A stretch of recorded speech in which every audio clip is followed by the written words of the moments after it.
looking at you if that's easy Yeah. to do. Well, we're going live just about now. So this is Hannibal here from the Hannibal TV on YouTube with the original Mr. Wonderful, Rock Riddle, who I've seen numerous times at the Cauliflower Alley Club over the years, but I never actually, I knew you were somebody because you always had the best suits, but I was too shy to ask you because some of the older wrestlers don't like to be approached. But now I've seen a bunch of your interviews. You're a great talker. So how are you doing today? Fantastic.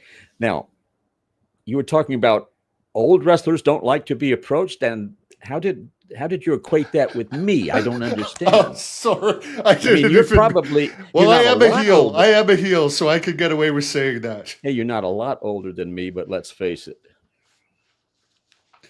Oh, did you have a question for me? I have lots of answers. Yes, tell us first of all. For people that don't know you, could you give us a quick synopsis of your career? I know you had a lot of interaction with Roddy Piper. You had interactions Oh, with the Sheik. You're a Hall of Famer. Could you four just give a times. quick synopsis? Let's see. I am, well, I'll introduce myself.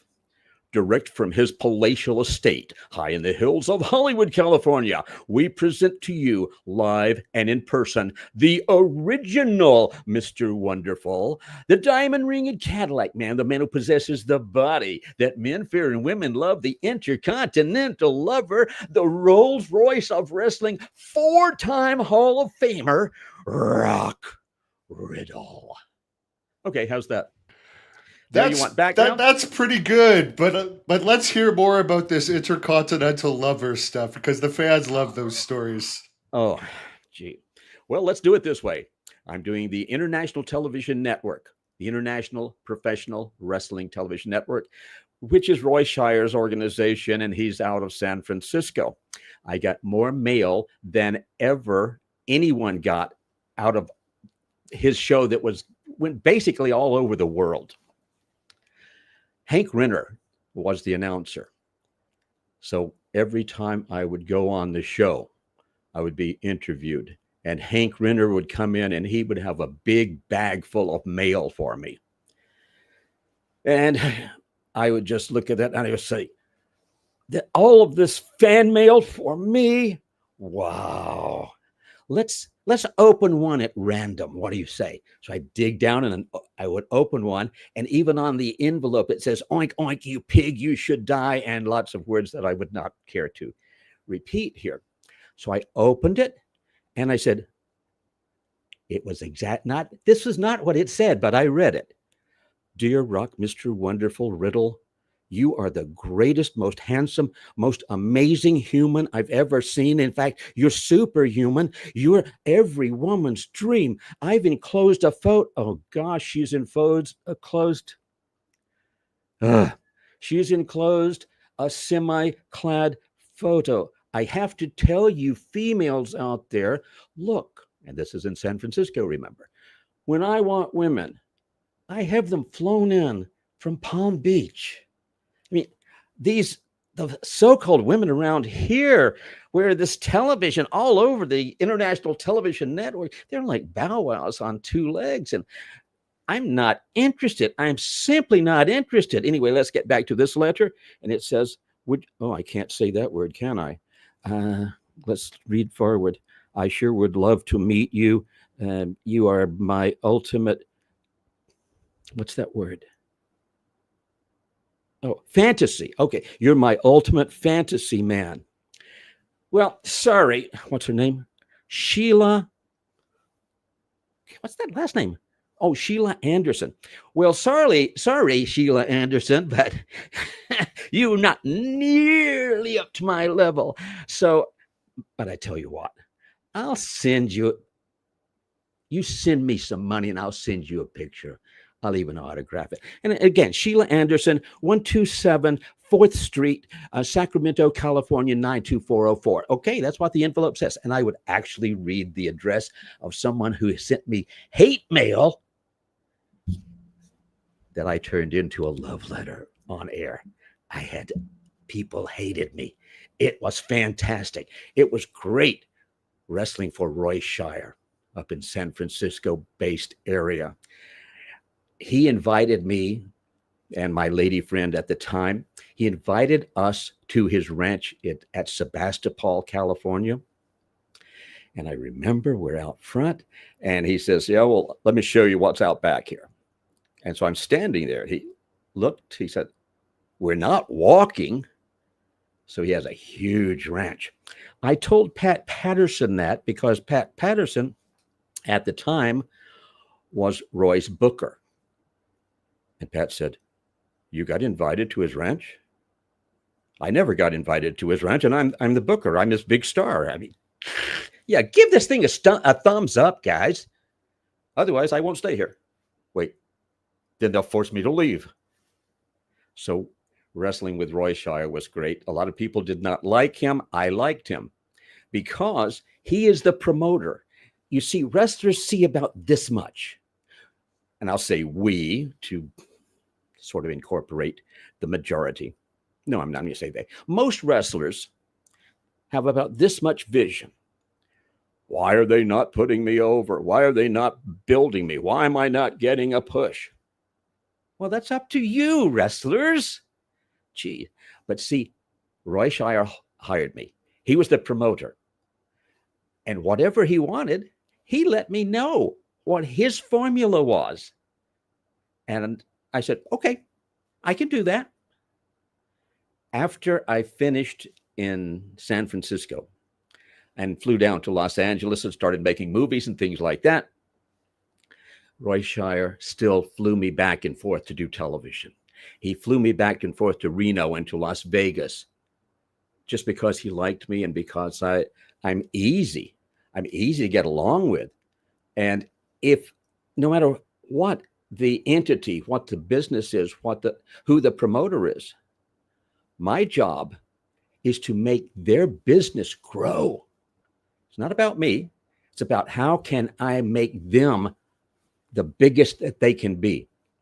I'll give you another story, and then you interrupt any time with questions that you have. If I go around just in one circles, quick question. Did you know Billy Graham at all when you were in the Roy Shire territory? Sorry. Roy Shire, yes. Yes, I did. Billy was a friend. I've got some videos of Billy Graham. In fact, I'll give you an idea without showing it to you, and maybe you can pull it from YouTube where people can go on and take a look at it. I've got several with Billy Graham, but this was several years before he passed away. I was at his funeral, by the way. But several years before he passed away, we were at a wrestling convention, wrestling fan fest type of a thing. And I had a videographer with me. And I said, Billy Graham, tell them about Rock Riddle. And he says, Rock Riddle, he had this gimmick. It was the easiest gimmick, man. He had all this stuff going, and it was so easy for him. Me, superstar Billy Graham, I had to work like a dog. And I said, well, Billy, to some of us, it comes naturally, and some have to work really, really hard. So anyway, he was, as they say in the business, he was putting me over, and we were having fun. And we did several of those interviews. And I was at his, again, as I said, I was at his funeral. So I feel like certain friends, I need to be there. And I always let people know. Like, I'll give you an example. Pat Patterson. Pat Patterson introduced me to Someone was people. just asking about Pat Patterson, by the way. Why did he love San Francisco so much? Well, San Francisco used to be a really nice place. San Francisco, the way it is now, that's not San Francisco anymore. That's something else. They kept the name, but it's the real San Francisco was a great place. The Cow Palace, we sold it out just about I think we were like, sometimes we were there every week, it seemed like, and big pay, great pay. We kept selling it out. Now, someone asked about why would Pat Patterson be there? Because that's where the best in the world were at that point. Let me back up and tell you how I got there, make a point about that, and then And bring me back. please tell us how over Ray Stevens was there too, for those of us that are too young to have experienced it. But get into your story. But I have to throw that in before I forget. Ray Stevens was like a Bruno Sammartino in his area of the country times 100. Ray Stevens was very over. You know, when we lose people in this business, it's very, very sad. The first time I heard, let me remember who it was. It may have been Nick Bockwinkel. After Ray Stevens had passed away, Nick said, I loved him. I loved that man.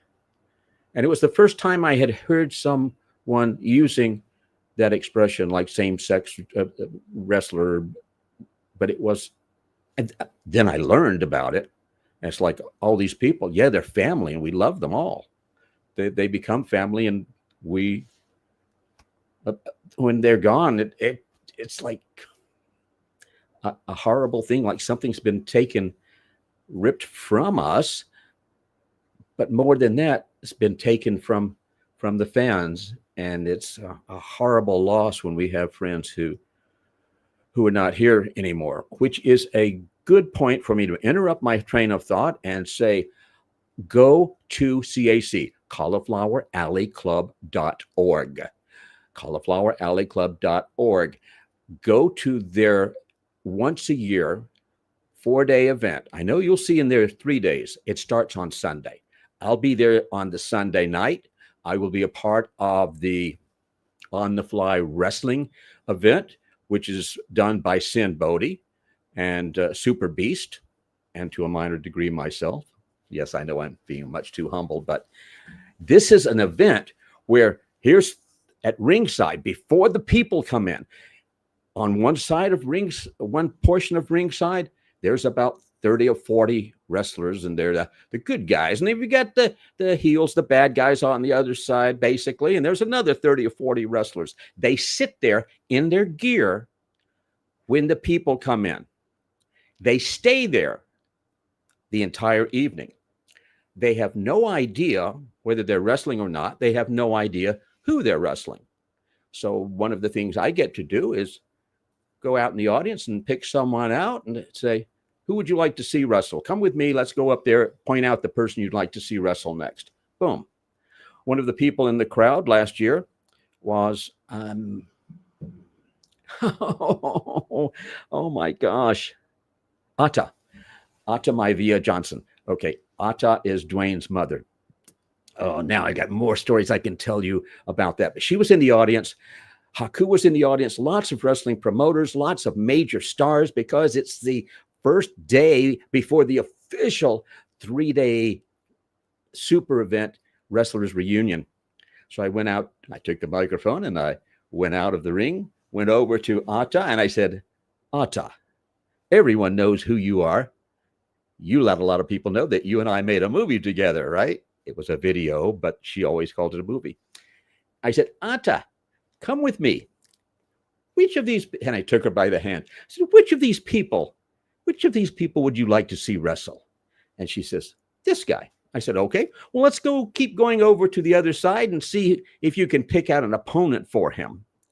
And she says, okay. And we're walking over. There's one fellow on the front row who has slid his chair up forward. So she almost runs into him. He says, sorry. And I had just said, let's go over here and see who his opponent will be. When this guy said, sorry, she looked down at him. She says, him. So that's the way it was. Nobody has any opportunity to know anything in advance. It's the way wrestling used to be. It's the way wrestling always should be, in my never to be humble opinion. They don't talk before they walk into the ring and they have a wrestling match. And I thought initially it would be an amazingly dumb event. I said, oh my gosh, I've been invited to be a part of this, and it's going to be horrible because the newer wrestlers, meaning those who've been in the business for like less than 10 or 12 years, I don't know that they can just go in and have a brilliant match with someone they've never met before. I was happy to see that I had anticipated incorrectly. Those were some of the greatest matches because that's what professional wrestling is. So my whole point was go to CAC, go to the different events, go to the George Tragos Luthez Professional Wrestling Hall of Fame. I believe that's in July. I don't have my calendar up at the moment. Yes, it is in July with your good friend, Jerry Brisco. Jerry Brisco. Hey, Jerry's a good guy.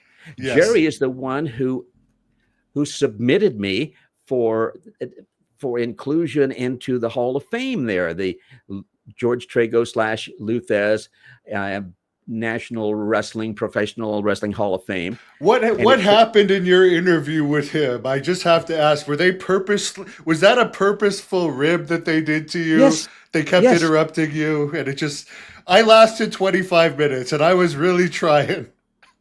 No, and I've watched a lot of your interviews. Yes. It's nothing to do with you. I just couldn't take their stuff anymore. Yeah, they were. See, it's like in South Park when they're doing certain humor, flatulence humor. How's that for a nice way of saying it? And after a while, it's not funny anymore. And then they continue and it becomes funny again. So I think that was what Jerry had in mind. And he was doing it as a rib. And I'm going along. Okay, fine. Let's see. I can go as long as you can go. I'm not the person. I'll be judged, but you'll be judged also. And we went about over 2 hours. I don't know, something like 2.5 hours, 2 hours, 20 minutes, something like that. And there were people who the comments were just what yours were. Oh my gosh. They kept interrupting you. Yeah, that was their way of ribbing, of having fun. And so I didn't take it personally. At one point, I think I said, okay, if you really want to do a battle of wits with me, we can do that too. Jerry, never mind. So people said, I couldn't get through it. It was horrible. How could you guys keep interrupting? I couldn't watch it. And then other people said, it's the best I've seen of all of the interviews you've done. It's the absolute best I've seen. Other people said, I laughed all the way through it. So it just depends on what your sense of humor is, I suppose. But I don't have any problem with it. Now, do you think he really worked at Home Depot, as he mentioned in there, after he got released by WWE, or was that just a pure rib? Jerry said that? Maybe you would tune out. You probably just started tuning them out by that point. Well, I think a lot of people started tuning him out, but anyway. Yeah, he claimed that his badge or something said Floyd when he was working at Home Depot, which it had come up what his real name was. But speaking of names, you're the yes. original Mr. Wonderful. Yes. What were your thoughts when Paul Orndorff started using it, and how did you come up with the name? And did he ask for permission? Did he even know about you using it? Like, what was the deal with that? Okay, where do I start? Yes, it was my creation. When I was 14 years old, I was introduced to professional wrestling and my life changed. I could say my life started because professional wrestling became my life. And by the time between 14 and 16, on my 16th birthday, I made the decision I'm going to be a professional wrestler. And I weighed 130 pounds. 128, 130 pounds. Wrestled on a 132-pound weight class, went up to, I think, 145 at my heaviest. Anyway, what was the question? I just lost the question here. The question was, did Mr. Wonderful have permission to use Mr. Wonderful? All right. I am Mr. Wonderful. I am the first, the only, the original. So I asked myself, if I could sit front row ringside and watch the ultimate wrestler in the ring, my hero, what would he be like? Would he be cocky and arrogant and condescending? Would he be the most amazing bad guy ever? Someone who didn't think that he was better than everybody else. He knew it. Would he have blonde hair and suntan and custom-made velvet robes and and glitter and have unique outfits. Yes. How would he wrestle? He would take a little bit from Jack Brisco. He would take a little bit from, and I named all these people. So what would he be? He would be Mr. Wonderful. He would be every woman's dream and every man's nightmare. He would be the person through that people would want to live vicariously through him because they knew they could never be him. So I created it. And if you go back with the magazines, you can find a long time before Orndorff, you can find me on the cover, Rock Riddle, wrestler, movie star, Mr. Wonderful. I think that's on the cover of one, with Sammartino's on the cover with me and several other people. I've got stuff with Andre the Giant. I've got all sorts of stuff. I got a lot of stuff in the magazines. You have someone asking about your TV show appearance, by the way. Speaking of being a movie star, you were one of the first wrestlers to start appearing on TV regularly in what was it, a sitcom type show? In what kind of a show? Sitcom. Oh, I don't sitcom. know exactly what it's called. Oh, You're the Hollywood guy. You explain it to me. Okay, if you say sitcom. I have a lot of film and television stuff that I've done. When I finished up with Roy Shire, and did we talk about that? We were doing Pat Patterson. We'll jump back to that. We'll jump back. Okay, write it down so I won't remember it. I haven't had much sleep for the last 4 days, and I don't do well. You're still bringing the ladies in, are you? Is that why? You know, I have a son who just turned 30, and I told him he has to start lying about his age because pretty soon he's going to be my age. And I told him when he was a little kid, I said, Evan, someday you might have little girls around you, and you might feel like you want to spend time with them. And when that happens, here's what to do. Grab your wallet, hand it to them, protect your body, your heart, and your lower organs, and run as fast as you can away from them because they're all trouble. Do you know what's on your mom's mantle? You know what's in that jar? Not mine, but other people's. So that was the kind of thing that I said. Somebody said a comedian here. Let's see what we have here. Someone called you a comedian. Someone started to give a Rick Rude speech. Did Rick Rude take his shtick from you? No. Not to the best of my knowledge. Okay. What I would like to have right now. Oh, you want me to read that? Here, I'll read it. Why don't you read them? That way I don't have to put on. What I'd like to have right now is for all you ignorant, ugly, out of shape Maryland meatheads to keep the noise down while I take my robe off and show the ladies what a real man looks like. That's me. That's probably a direct quote. And I see the person's name. It flashed up there as Mark. Mark. Yeah. You're right on, man. You must have followed my career. I just had something happen recently. John says you're a legend, by the way. And another John, the Johns like you. He says you're an excellent guest. So you have a bunch of fans on here. Well, at least I know how to speak English properly. Not quite as well today because of sleep deprivation. But you'll notice I haven't been saying, well, you know. Why do wrestlers say you know? Some wrestlers say it so often, like Stan Hansen. God bless him, but he says it every sentence. What is it with you know? Every single sentence. Well, I know, and if you know, then you know. That's a way of saying I don't know what I'm going to say, and I don't want dead air. So, and I've heard other people say it so much that I assume it's acceptable. So I'll, say, when he said, well, you know what I'm talking about. I mean, dead air is preferable. Well, I think it, there are podcasts that are great, wonderful. The topics are fantastic, but the people don't know how to speak properly. My gosh, you're making money. Glenn says well-dressed in class. I'm sure you think he knows how to speak properly. Yes. All the people who are saying nice things about me, fantastic. People would see me on two different levels. The really intelligent, and at that time, college kids actually learned something and they were intelligent, as opposed to what's going on for the last 20 years or so. But I would see ordinary people would hate my guts. I had many death threats. I was shot at twice, had the windshield shot out of my car. Police took firearms away from people whose intention it was to kill me. I used to take knives away, chase people. We're going to do this. Take two. People would pull knives on me. I would chase them into a hostile crowd and take the knives away, and then leave them with something they could see for a few days. That you don't do that kind of thing. So people hated my guts. And then the really intelligent people, the people with a great sense of humor, they saw the humor in what I was doing.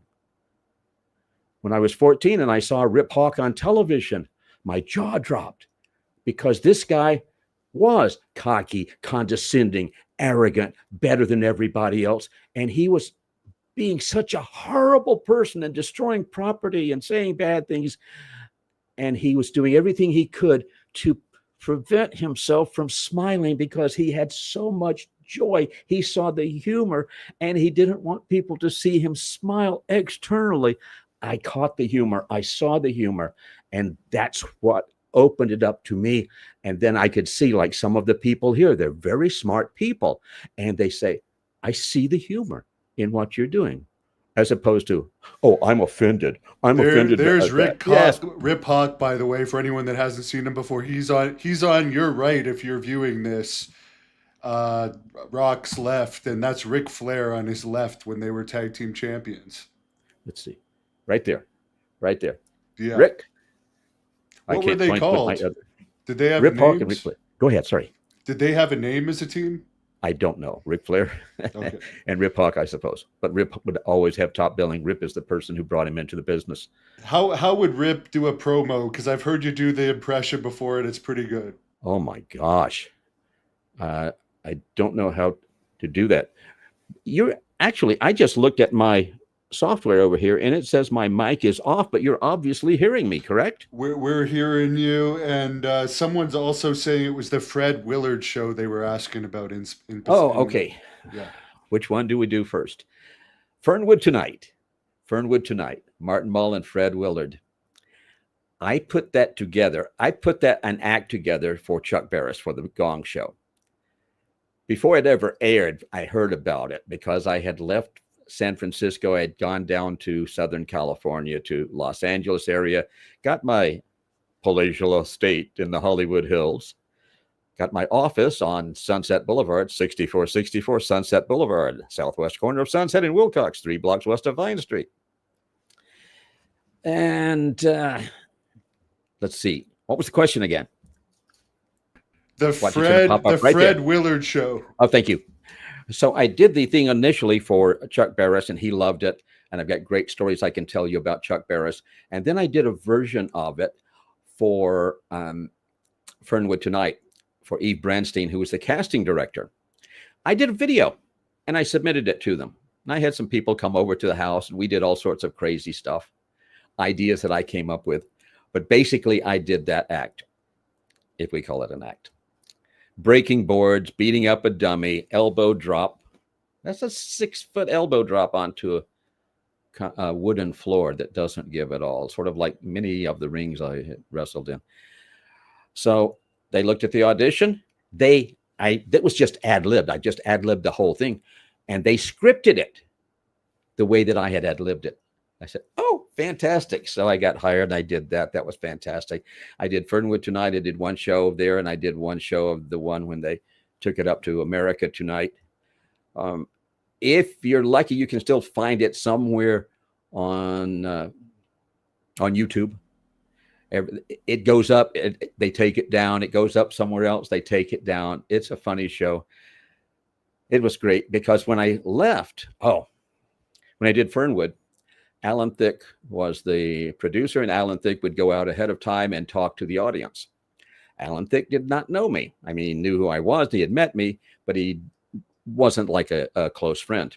As he's doing his warm up on the microphone, I go out dressed in character with my robe, my stuff underneath. I'm ready. I go out. I take the microphone away from him. He has a live audience, and I start putting down the live audience, prepping them to boo me, as they totally should when I come out and do my bit. And they did. And it was just a really fun show. Who was it? Fanny Flagg was on that show. I had done my bit. I was starting to leave, and Fanny says, "You're leaving?" I said, "Yeah." She says, "Aren't you going to stay and watch me do my thing?" And I said, "Absolutely. I'm staying to watch you work, because you are amazing." So she did her thing. Okay. That's yes, hilarious. I'm in the show. What else? What else? What else did I miss? Corey wants to know how much fun was it being around Ric Flair? It was a lot of fun being around Ric Flair. I can tell you a story about Ric Flair. Since we were talking morbidly about people who had passed away, is this like the anniversary of Dusty Rhodes died 10 years ago yesterday? Yeah. I was at Dusty's funeral in Tampa. Thank you. And 700 of his closest friends were there. Great security, major people, all of the biggest names that were alive, of course, in professional wrestling. 700 of us. I'm sitting behind Ata Maivia, and she and I are talking. And I just, before this happens, before the service begins, I just look around and I look at all these people. I said, "That's my family. It's my family." And that's just part of how wrestling used to be. In places, it's still a feeling of family, but I don't know that I don't think it's anywhere. They don't have the camaraderie anymore. They definitely don't. It's not there anymore. It is at CAC. It is at some of these fan fests. I will be at WrestleCade in Winston-Salem, North Carolina, the day after Thanksgiving and 2 days after that. And I know I'm going to be, I've already talked about I mean, when you're flying in and you're only wrestling 1 day a week and the top stars have their own buses and their own dressing rooms, it's not like everyone's together working to draw a house because you're paid off the house and everyone matters. They're all getting the guaranteed money now. So it's not the same where you had to work as a team. Or if there was a riot, for instance, you'd all have to back each other up. Want to hear a riot story? Yes. I have lots of riot stories. I caused my first riot when I was 14 at an outdoor, at the Burlington Municipal Ballpark. Rip Hawk and Swede Hansen were in the main event. And when Rip came out, I had already met him, of course. And here I am, this skinny little kid. And I brought a cane, a walking cane. And I said, "Rip, I have a cane. I'm sitting at front row ringside if you need it." He says, "Thanks, kid." And at one point, he looked around. He says, "Where's that cane?" And I handed it to him. And he went to town beating up the good guys. And the police escorted me out for my own safety. So that was the first little riot that I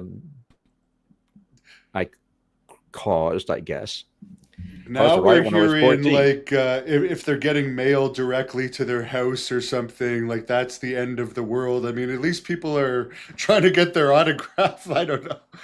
But you guys actually had to deal with in-person stabbings and violence every week. Every night. We would wrestle. Was that bad? I wrestled 10 times a week, most weeks. Here's the thing. There's a town somewhere every night. So you're wrestling every night. Now on Saturday, we'll take Pensacola, for example. Lee Fields out of Mobile and Pensacola. I lived on Pensacola Beach. Great. Waves would come up on a high tide and actually touch my front door. But short trips there, great wrestling. And we were wrestling every night of the week on Saturday afternoon or Saturday morning, I think at 11 o'clock, Pensacola Television. We're doing that live. We're watching from the green room. We're watching before us. I think the news, so-called news, came on, and even then we were saying, okay, what's the gimmick? What's the angle? Whoever the president was then, what's his angle here? And we would work backward. What do they want the American public to believe in? Who benefits financially or power-wise as a result? That's what it is. That's their gimmick. That's what they're going for. So we watched it for its entertainment value. We would do the live wrestling there. Then we would go, I think it was like to Dothan, Alabama, and do the live television there. And then there would be what many called a house show that evening at an arena. So that's 3 times in one day. Sunday afternoon, matinee. Sometimes Sunday would be live television also. And then Sunday night, another one. But I think I averaged for a long time, like probably 8 to 10 matches per week, and most of the time 10 matches. So yeah, that was camaraderie. That was driving. Like, can you imagine you guys Harley race, however wonderfully you think about him, however big and tough and strong and amazing you think he was more than that.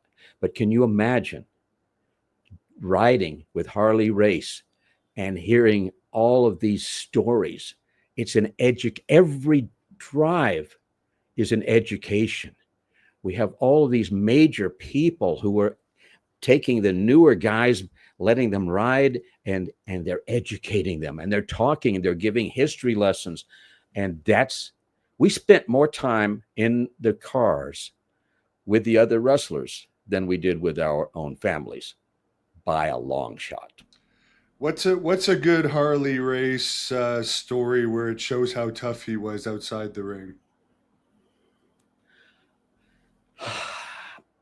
I don't have firsthand knowledge of that, so I'm going to answer your question in a different way. Like, give me a Harley race story. There's a lot of stories out there where, yeah, if you're in a barroom fight, who do you want next to you? Harley race? Yeah, you better believe it. When I first went to Minneapolis for AWA, Vern Gagne's organization, I went into Chicago's International Amphitheater. I had just finished in Georgia Championship Wrestling. I remember I drove something like 17 hours straight, got up super early, 3 o'clock in the morning, and ended up in Chicago. I've got a lot of stories from that, even that first match that I had with the Iron Sheik. And people ribbed me. And another rib was this. Harley Race said, "Hey, welcome to the territory, kid." I said, "Thanks." He says, "Where are you working tomorrow?" And doing that voice is tough. I said, "You sure it's not all the cigarettes you smoke?" Never in my whole life, never. I know, I'm just joking. I've heard you say that. Yeah, well, thankfully, I'm allergic to cigarette smoke. Thank you. Anyway, what was I talking about now? Harley Race. Harley Race says, "So where are you working tomorrow? Where are you wrestling, kid?" And I said, "I think I'm in Fargo." He says, "Yeah, me too. You want to ride with me?" And when he said that, everybody else in the dressing room is like doing this. And I had no idea why they were doing that. And I said, I would love to. I already have other arrangements, but hey, I really appreciate the offer. He says, "If you change your mind, let me know." Harley Race had, I put in one of the stories that I wrote, one of the newspaper stories, I put the kind of car that he had, but I don't remember off the top of my head. Very, very fast car. So he would invite new guys to the territory. He would invite them to ride with him. And he thought it was hilarious to be doing like 160 miles an hour and becoming airborne when the new wrestler is riding shotgun and screaming and begging him to let them out. And he just thought it was very, very, very funny. And as far as I know, never had an accident. But that guy had a serious lead foot and a serious automobile that would allow that lead foot to touch the floorboard quite a lot. I think he did have an accident that almost killed him early in his life and killed his wife, but somehow he survived and went on to become one of the greatest wrestlers of all time, if not the greatest in a lot of people's books. He was a very nice man. He was always nice to me. Most everybody was always nice to me. And that's because I went there with the attitude, go to give, not to take. How can I be of assistance? How can I make your organization? How can I make you more money? That's how I got in with Roy Shire. I was in, gosh, and you can bring me back to all these stories that we stopped halfway in between. I was in Tennessee working for Nick Goulas and Jerry Jarrett, Jeff Jarrett, Jerry. So I'm there talking to the boys. I'm in the dressing room. I got paid well there. They could use me for anything. They would call me because I'm a good stick man. I know how to talk on a microphone, generally speaking, and much better when I've had to sleep for the night before. But they would say, we need someone to do, we need you to come in. We've got a couple of masks. We're going to put a mask on you. You're going to be this person, and we need you to do the interview as that person. Okay, fine. I can do that. And I never said, oh, I'm not, I don't feel like I should do that. No, I think I should be wrestling someone with a higher position. No, baloney. The promoter, as I started to say before, wrestlers see this much. The promoters see 6 months, a year and a half in advance. Where are they going to go with this? So, an absolute gentleman, Rock Riddle, I say, hey, thank you. Hey. I actually promoted an event once where the person was complaining that I put them against someone that wasn't that talented and was green. It's like, if you're a good worker, you should be able to get a good or a passable match out of that. And you should just look at that as an opportunity to like show how good you are. That's right. So I like how you put that. It's carrying someone. Okay, and if you allow the person to show a little bit of ability, and then you beat them, then you've beaten somebody. Too many. Who was it who came up with the idea, pin me, pay me? Yeah. Too many people let their ego get involved, and it becomes huge. Ego is not for the dressing rooms. It's for when the marks are around, the fans are around. It's for when you're in the ring. It's for when you're in front of. Thank you. I just saw the Mr. Wonderful original. Yeah, and it's for when you're on the microphone in front of the camera, and then when that's done, you go back to the dressing room, and the ego's gone, and you're back with your family. Is this gold digger girl that you come out with sometimes your relationship or anything like that? Speaking of family, one of hundreds. Oops. One of hundreds.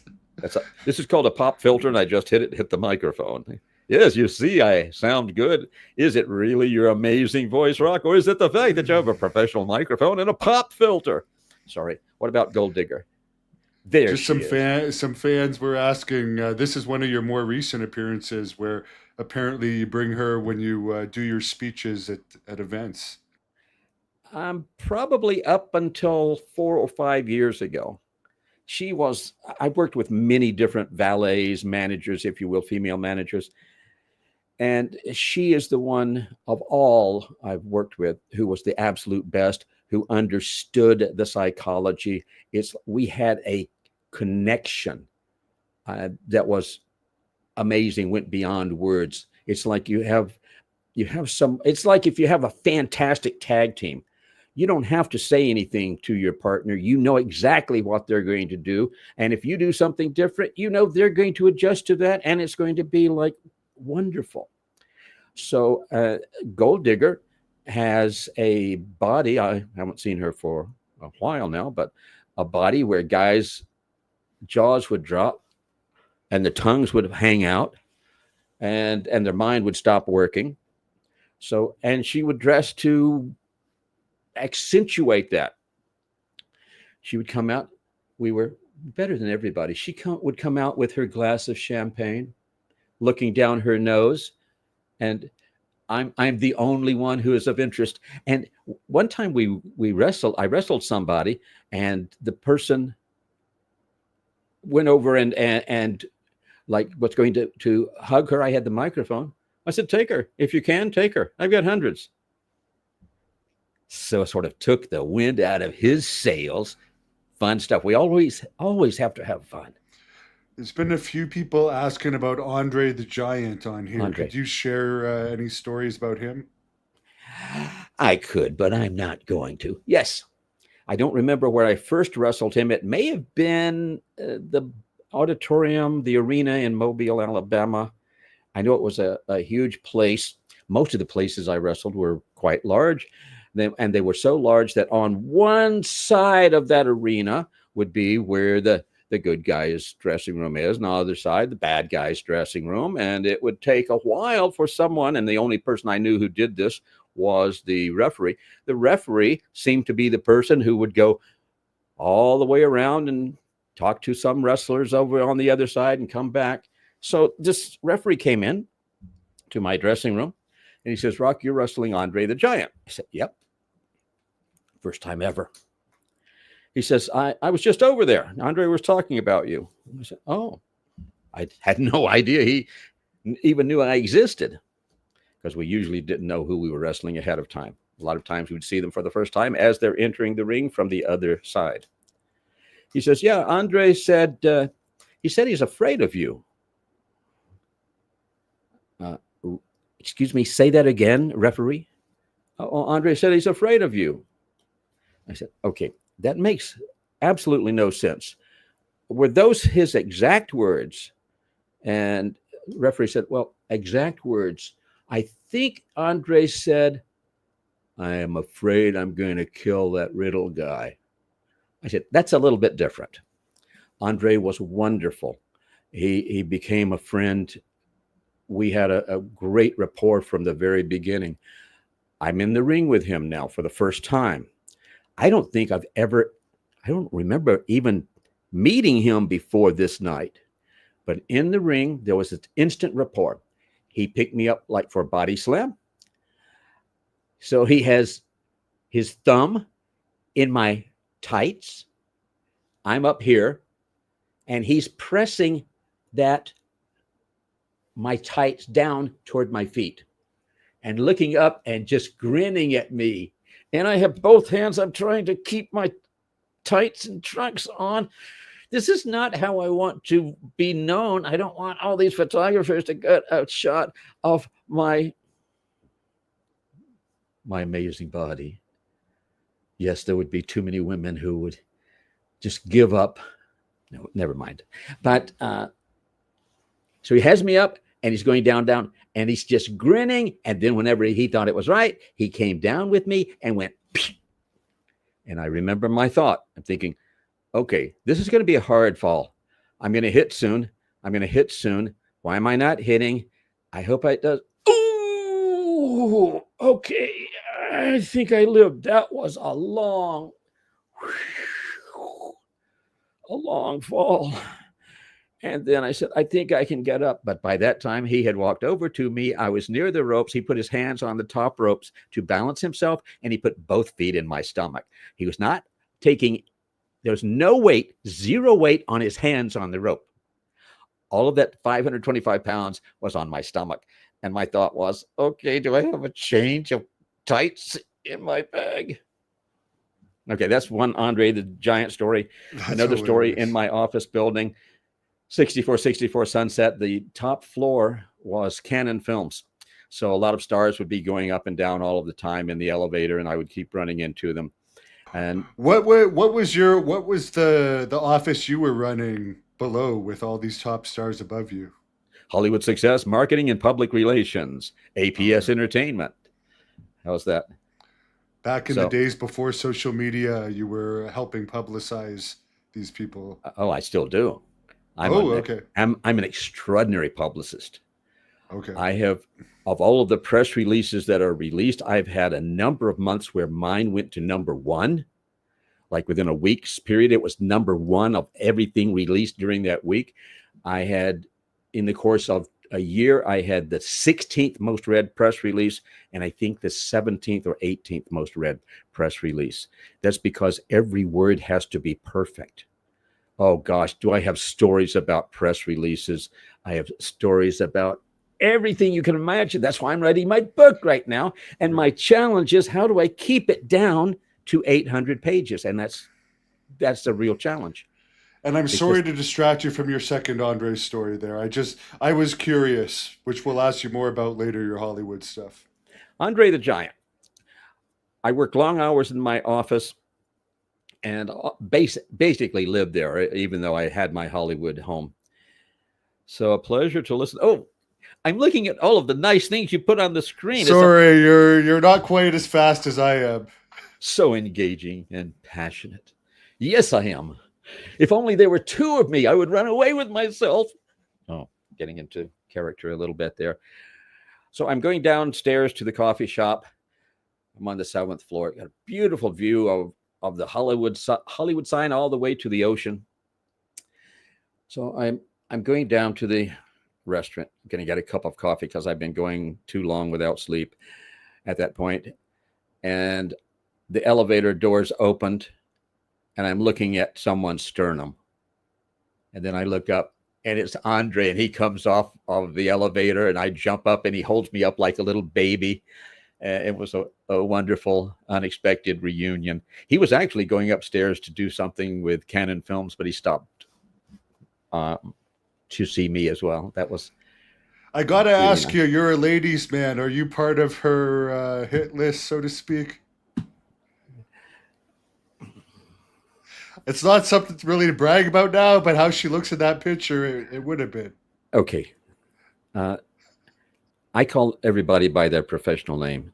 Sunny was a wonderful lady.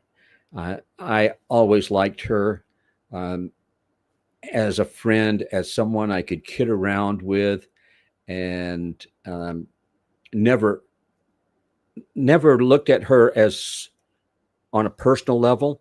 Always looked at her as one of the boys, and with a nice outward appearance, obviously, a good sense of humor. She told me early, before anybody else knew, she says, I'm swearing to secrecy, but I got to tell you, I just heard I'm being inducted into the WWE Hall of Fame. You can't tell anybody. But she was so excited about that. I don't know what to tell you. She was a wonderful person. She had her problems. I did not see those problems in person ever. But she had her demons, and they got the better of her. I wonder. Hopefully none of us in that same situation, but if we came from where she originated, and you have to take a look at where she grew up and all the things that happened. I don't know that much about her life. And then all of a sudden to be thrust into the spotlight. This is difficult for a lot of people. This is one of the reasons that you'll see people who maybe don't feel totally worthy or deserving. It has nothing to do with Sunny. I'm not saying that about her, but just in general, people who get to that point, how they try to escape. And it's like, let me take something to calm my nerves. Let me take something to help me relax. I never understood drugs. I never understood why someone would want to escape to that point, because the highest high that there is, in my never to be humble opinion, is life. Life is amazing. And having said that, I look back over my life as I'm putting this book together. I'm looking at the horrible pain I endured, the sense of loss, lost the love of my life, and she's still alive as far as I know, but I lost her. You're hilarious. Was up all night on the phone with suicide prevention. I remember that. I said, tell me why. People. And so I can understand certain things. And hey, I've been there too. I've actually done it, and I luckily got saved by emergencies. But you have ups and downs in life, and God keeps some of us here for some reasons. Yeah. I remember explaining this to someone. People say, oh, you don't understand. This was my soulmate. Really? That's why that person's gone? That's why she's gone. I said, I don't understand. Okay, you tell me if this is not the feeling that you have. You've taken a journey. You're going into space, and you're circling the Earth, and you're looking at that amazingly beautiful planet as it blows up. And your whole world is gone. Your whole world is gone. Obviously, the next thing to do is to cut your wrist, right? Yeah. Guess what? Your world did not blow up. And there's a lot of other worlds out there, and there are a lot of other worlds that are better than that world. So, but and it might not work, and you might just go through a lot of pain only to still be around after. Hey, here's the thing. Had I not gone through that, had I not, I remember going to a doctor and I said, give me something to make me forget. He says, well, I've got one thing. I said, I'll do it. He says, lobotomy? I said, well, no, I don't think I want to go that far, etc. But all of the pain, all of the suffering, all of the joy, everything that I have experienced in my life, if I could go back and had to do it, had the opportunity to do it over again, I would not change anything. I'm not sure I could live through it a second time, but I would not change anything, because everything that has happened to me, everything I have caused my entire life, everything I've experienced has made me the person I am right now. I wake up in the morning, I look in the mirror, I like that person. Is this the girl you lost, by the way? Because I would have done the same thing if it was her. No. Take that off the screen. Well, let's share something else. You were on a cover with Bruno Sammartino. There you go. Yeah, that's pretty cool. You in Bruno, the car, for any fan that doesn't know. Let's see. Hey. Let's do the finger point here. Yeah, God, I'm terrible at this. There. Okay, here, I can do it. Bruno. Yes, Bruno apologized. He says, I wanted you to have the big picture. I wanted to be like an insert, but I don't know. Let's see. Who else is in there, Spirit? Oh. Sorry, I've accidentally took it off. Here, I'll put on some other way. Here we go. Here's Pat. Finish your Pat Patterson story now that I found this picture. This was taken at CAC. I don't remember the year. I think it was 2007, so it's been a long time ago. You're very photogenic, by the way, I have to say, looking through some of your pictures. Give us some tips as a publicist, not to distract from Pat Patterson, but... No, we're going to do Pat Patterson first, then bring me back to the other. Otherwise, we get a ton of half stories here. Now, you just asked me what before? Oh, you wanted to finish a story about Pat Patterson? And I found this picture, so it reminded me of that. There's the picture. That was in 2007. That was at CAC.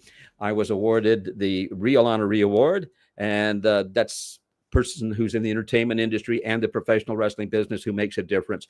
And take a look. Okay, here's the excuse for you guys and the reason for you to go to caulifloweralleyclub.org and look at all of the people who won the Real Honoree Award. And you say, oh my gosh, Sylvester Stallone, Charles Bronson, Mickey Rooney, oh my God, and Rock Riddle. Oh, fantastic. This is when Pat Patterson introduced me to some wrestlers there I had never met. And he says, guys, this is Rock Riddle. Rock's the original Mr. Wonderful. And I had some of the best matches of my career with this man. I'm waiting. When the first time he said it, he says it many times after.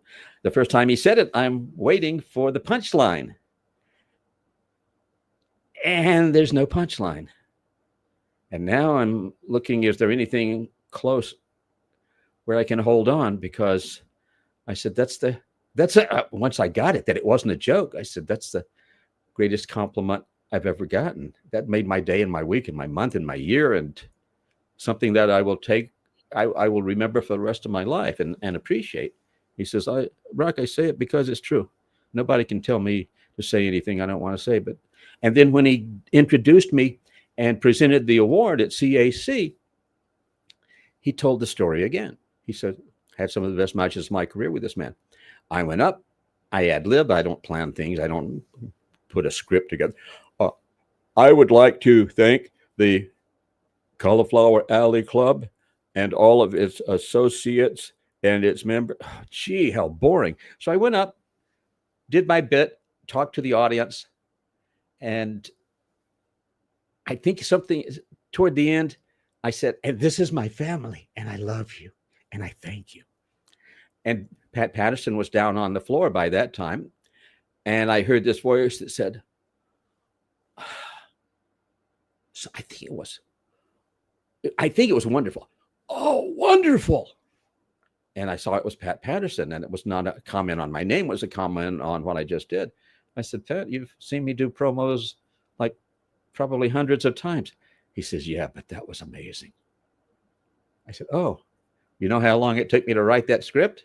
He says, no, how long? I said, I don't know. I just created it when I was up there. It's just off the top of my head.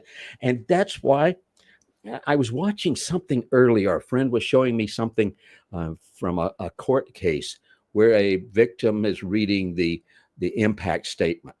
And I said, they don't come across as sincere if they're reading it.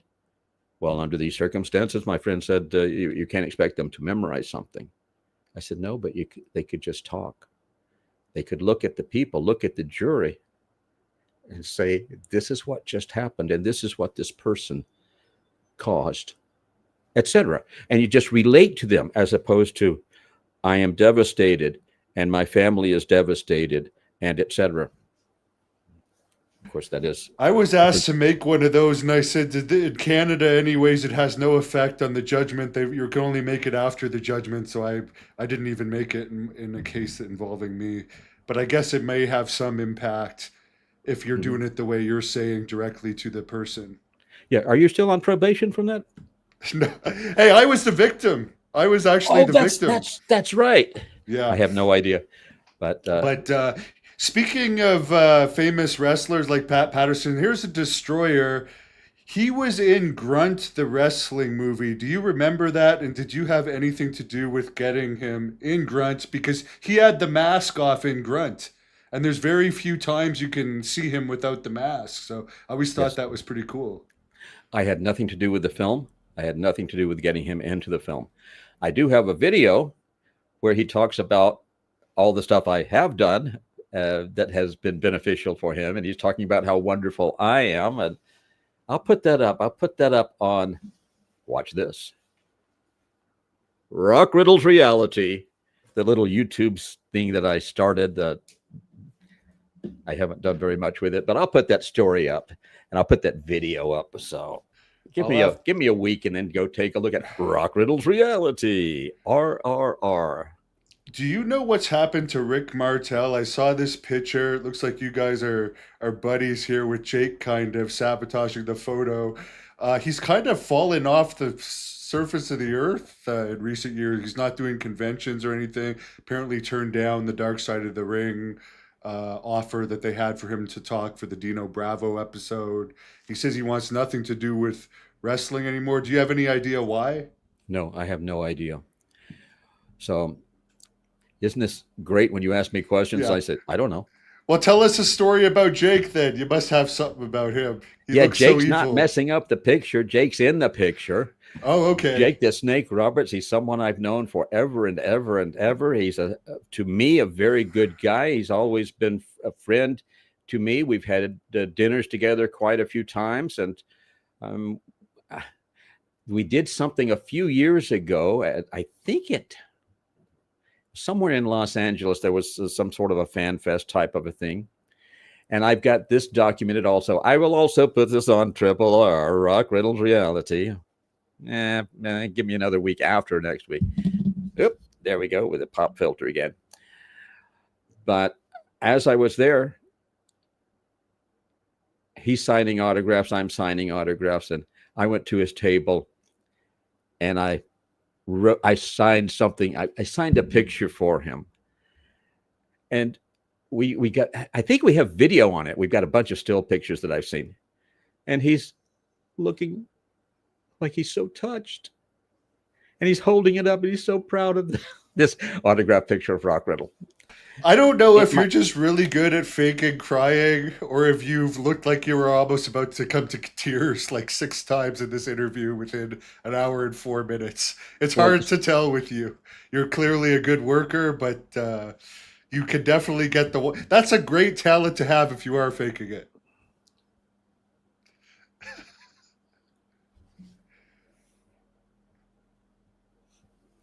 Well, yeah, thank you. Uh, Did you teach that one to the Hulk? Yes, I got a story about Lou also. I got stories about all these people. Well, tell us some. How do you know Lou? Were you representing him? No! Wait, you asked me a question. Okay, sorry. No.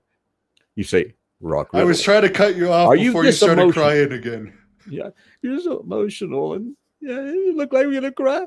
Okay, how is that? That is, I bring my barriers down. You know, we all have these barriers up. We have these steel reinforced concrete 5 foot, 6 foot, 8 foot, 10 foot thick barriers protecting us so that we don't have to be out there. No, take the barrier down. I owe this to you. You want to see Rock Riddle? I show you Rock Riddle. When I tell you things, I will relive them. As I'm explaining them to you, I'm reliving them in my mind. And I can either let the feelings be there or I can hide them. If I hide them, I'm putting up the wall again. I can tell you about people who've passed away. I can tell you about all sorts of different things. And I can, put me in. That's some good advice, actually. That's good because you're very entertaining. And incredibly handsome, too. I'm one of the few people I know just keeps getting better looking all the time. Okay, now bring me back to what. But do you still look this good in a pair of tights? Better. I was just in a pair of tights in July last year. And, you want to hear soupy sales stories? Wait a minute. You wanted to hear Hulk stories. You can't. Yeah, there's so much with you, but let's get the Hulk one. Let's get the Hulk because everybody loves Lou Ferrigno on this channel. He was one of my first interviews. I was at World Gym in Santa Monica. Louis Ferrigno came in. I remember it was the lat press down machine. And he went over to it. I had finished a set and he went over to it. And I looked at him. I said, I'm working there. And he like cowered, this great big monster. He like cowered and I'm sorry. And he backed away. And I said, gee. He either has seen me on television and he thinks I'm something way more than I am. Yeah, I think the Lou Ferrigno, if he had any concept of any idea of how to defend himself, I think he could probably do a lot with me, like putting me through the floor. So I thought that was really funny. But yeah, I got to know Lou and met him in a bunch of different places. So, and again, good guy. We did not represent Lou, but we represented Carla, his wife. I just remembered that. Carla had decided that she wanted a career, and we ended up getting her a bunch of stuff. I think she had a starring role in one of the Cannon Films movies about gladiators or something like that. And then she got to the point where she made the decision that she didn't want the film business. She wanted to be Mrs. Ferrigno, Mrs. Incredible Hulk, if you will. And that's fine. You know, people make that decision. Go back to Sonny for a moment. I may have already deleted Sonny to make room for some others, but yes, let's talk about fine. I'm going to talk about her for a moment anyway, because since you're talking about emotion and stuff like that, she took a life. I mean, there's someone who is not alive anymore because she was intoxicated and she had a habit of doing that, and she hit this guy and killed him. And everybody's down on her. Of course, I mean, if I kill someone, I don't think I'm going to have too many friends left. And at the same time, I know the person she was. And yeah, and now she's looking more like this. I think, boy, this is going to get me some hate mail probably. But I think I will find out where she's incarcerated and drop her a note and say, if you're open, I'll come by and say hello. And can I bring something for you? Yeah. And it's just like when Roddy Piper. For the love of God, don't bring her any more food, because she's the only person I've ever known to gain that much weight in prison. And I'm not saying that even as a joke. I don't know how you could gain weight in prison unless, like, there's nothing to do there all day but work out. Or eat. I don't know. I have no idea. Yeah, I don't know. I have no idea. Yeah, I was falsely in prison before, bad. And they hardly gave me any food, and I was cleared of that, just for the record. But you have no food, And all you can do all day is work out to at least intimidate everybody else that if they mess with you, you're going to be able to kick their ass. Yeah, and they're all doing it, of course. Okay, so anyway, we talked about Sonny. Remember, there was one point in time, I don't know how many people remember this, but Roddy Piper was picked up for driving while intoxicated. And everybody was turning their back on him. This is a great picture, by the way. I love it. Thank you. You know, Roddy's actually a little taller than that.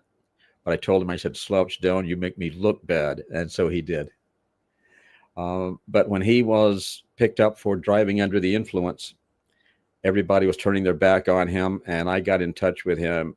And I told him, if I can be of assistance, I don't know what I can do. If you need a character witness, you know, I do real well in court.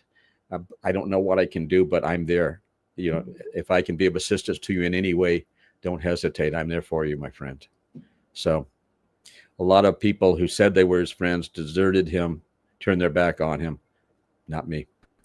And now they probably say he was friends with them again now that he's gone. I bet you anything, those same people. Oh, of course. Oh, yeah. So give us a happier Roddy Piper story, because we all love him and everyone has their downfalls. You seem to have done pretty well keeping yourself straight. I commend you on that. Because as you said, when you get the little taste of fame, you have those opportunities and you can get the big head and you have all these things you're dealing with. And some people go down the wild path for a while.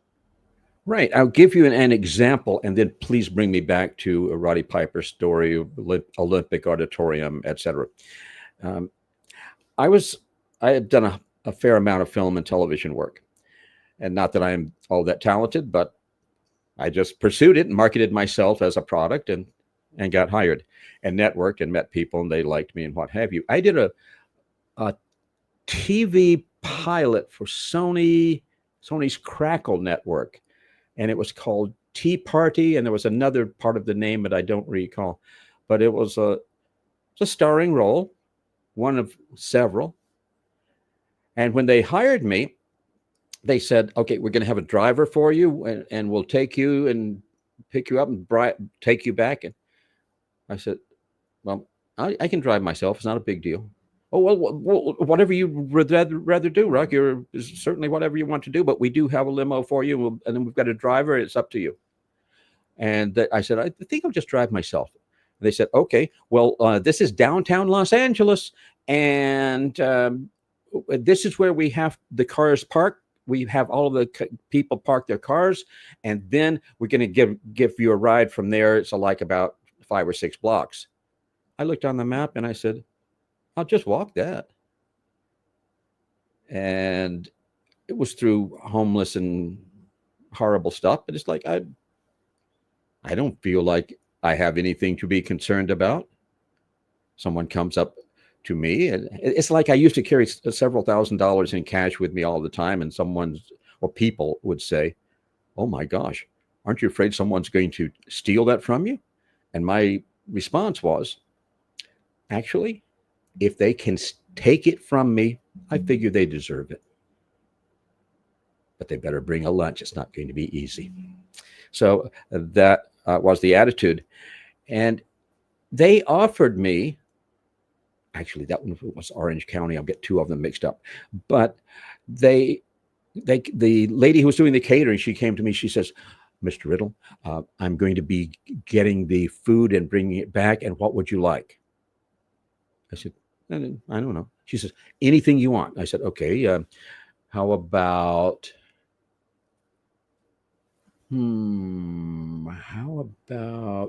quiche Lorraine? How about, let's see, what else would I like? Beef stroganoff. I would like, and I started naming all these different things, and she was writing them all down. And I'm giving enough for like 6 people. Chicken Kiev. Oh, okay, chicken Kiev. And she's going to find somewhere out there that has all of this, and she's shopping for everybody to prepare lunch. And when she finished writing it down, I looked at her and I said, actually, let's change that. I would like a glass of water, no, hot tea with lemon and honey. How's that? I'm not hungry. But it's like, if I were to fall into that trap, it's like, what can we do for you? What can we do for you? Well, I want pink carnations and I want sunflowers over here. Oh, yes, sir. Yes, sir. And then your head gets big and it's like, pfft, and too many people fall into it. That's what we were talking about. And now you're going to bring me back to something else, which was Roddy Piper. Okay. The hot rod. Yeah. I was in Los Angeles at the Olympic Auditorium. Roddy Piper was there. Roddy looked like a baby. He came in, and I had the opportunity to wrestle him a few times. I thought he was very good. And especially, I had watched him throw someone into the ropes. The person comes up, and he comes way back, and he pops them. And they go straight down and out. And I said, wow. I never questioned that. I said, he just knocked the guy out. That was beautiful. That was beautiful. Wow. Anyway, I remember Leo Garibaldi came into my dressing room, and he says, Rock, you're working mid-card. This is your lucky day. You're going to be main event. We're pushing you up there. We got this guy. We're doing live television. It's going to start in a few minutes, like 30 minutes. We've got this new guy. He's this Arab guy. His name is, oh gosh, Johnny Rods. What name did he use? I don't even remember, but I'll look it up. Someone should be able to say. Before my time. Oh my goodness. Anyway, had this Arab name, and he says, Rock, we got this Arab guy, and Farouk or whatever it was. And this, he does it. He's good in the ring, but he can't do promos. We want you to manage him. And I said, no, thank you. He says, Rock, this is main event money. Main event, main event, main event. Boy, a lot more money than you're making now. I said, no, I'm happy with the money I'm making now. Those are a bunch of... Javarook, thank you very much. Thank you. Javarook. Yeah, so Javarook. And I said, well, Leo, I have to, I've always been honest with you. Here's the situation. You have 4 policemen for the Olympic Auditorium. 2 of them are up at the snack bar. The other 2 are terrified of the fans. You want me to be in a suit with my back to a hostile audience where this horrible, bad Javarook, not Egyptian, but Arab guy is going to be wrestling like Chavo Guerrero, and everybody loves him. And here's a 65% Hispanic audience. I don't think so. I think my life is worth more than what you're offering in money, main event money. This is Rock. You just go out and talk for him. You got to do it. I said, no, I don't got to do it. He says, well, Rock, think about it really seriously and do it. If nothing else, just do it this one time for us. There's no such thing as one time. It's like doing one favor for organized crime. No. Or they do you one favor. Okay, you're indebted for the rest of your life. So I went in and I talked to Roddy Piper. And I said, Roddy, they just offered me the position to manage this guy coming in, Javarook. And he says, oh, main event money. I said, yeah. He says, well, congratulations. They said, no, don't congratulate me. I turned them down. He says, Rock, man, I would do anything to have that opportunity. I said, are you sure? He says, yeah. I said, I'm going to suggest you. He says, thank you. I said, no, please don't thank me. You may hate my guts for this. The first time you get stabbed, which is why I'm turning it down. He says, I'd love that opportunity. I said, okay. So I went to Leo Garibaldi and I said, Roddy Piper can do it. And Leo says, you sure? I said, yeah, Roddy can do it. And Leo says, okay, we got like 20 minutes. Go back in the dressing room, sit down with Roddy, tell him how to do the promo, show him give him an idea, tell him where he's supposed to go with this, etc. I said, okay. Now we look back at it now and say, Rock Riddle, you were instructed to teach Roddy Piper how to do a promo? I said, yeah, sort of ridiculous that we look at it now in hindsight and say he was so brilliant. But I told him, I said, Roddy, here's an idea. If you like this, go with this. If not, make up anything. But you're going to talk to the announcer. You're going to say, I just talked to Javaruk's father, the Sheik. And he wanted to thank you, Mr. Announcer, for accepting his son and inviting his son to have dinner with you and your family. And the announcer say, no, don't do those. I did it. Roddy says, and the Sheik continued on with other stuff, but he says, and the Sheik has a message for you and for all of your viewers. And the announcer says, and you're going to tell me what that is? Yes. The Sheik says he has a gift for you for being so kind to his son. It's en route right now. The announcer says, okay, dare I ask, what is it? He says, it's a barrel of Arabian oil. And he wants you and the people of the United States to know it's the last barrel of Arabian oil you'll ever see. Arab oil embargo type time, I think. So who got Roddy Piper his first big break? Tell us some promo, as I am a heel and I'm always looking for advice. Tell us some promo advice as a heel. Sure. Okay. You have a lot of energy. You have your barriers down, so you're vulnerable, and you believe every single word you're saying. We know we're just making something up, or we're saying whatever we want to say. But we say it from our heart. We say it from deep down within us, so that people look in our eyes and they know if I don't like someone, they know I don't like that person. They know I want to hurt that person.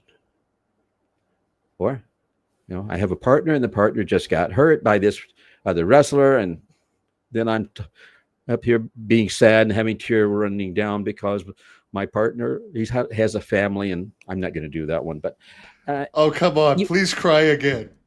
That's going to be your gimmick of this podcast, but I like it. I don't mean to make fun of you. Don't cry now if I'm making fun of you, please. No. I'm just considering whether I want to do that. It takes a little energy, but... By the way, if you want to be a heel, dress like this. That's from that TV show I did for Crackle, for Sony's Crackle. That was a fun event. And that's where they were offering... that's where they were offering all this food and stuff. So I gave an example. That was Moose. My character name was Moose somebody. I've got a picture somewhere of, in the end credits, there's the picture of Moose, and it's got the dates of 1956 to whatever year it was that we made this, 2020. So, and I said, I'm going to put that on my Facebook as my profile picture, and people are going to say, oh my God, Rock Riddle's dead?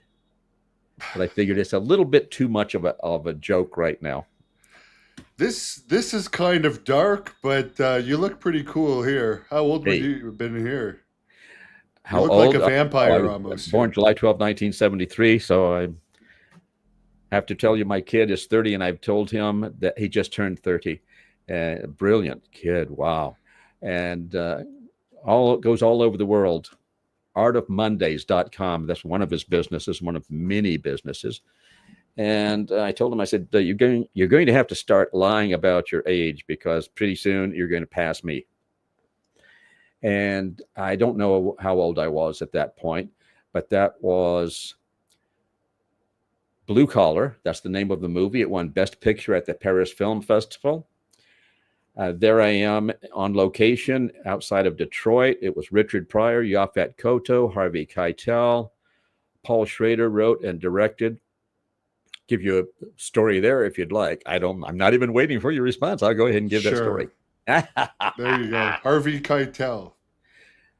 Yeah. Is that? And who is he? I know the name, but I don't know who he is. I hate to say this. Google him, or go to imdb.com and take a look at him. And while you're there, take a look at Rock Riddle. You must have had something to do with your IMDb, because I search people on there all the time, and yours is incredibly detailed. That's your publicist side helping you a bit. I don't think I've put anything on there.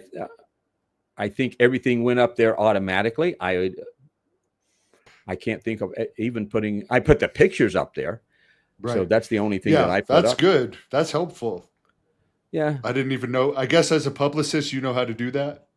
I know how to do lots of things. Yeah. Anyways, I don't mean to. I'm going to look up Harvey while you're talking. Okay.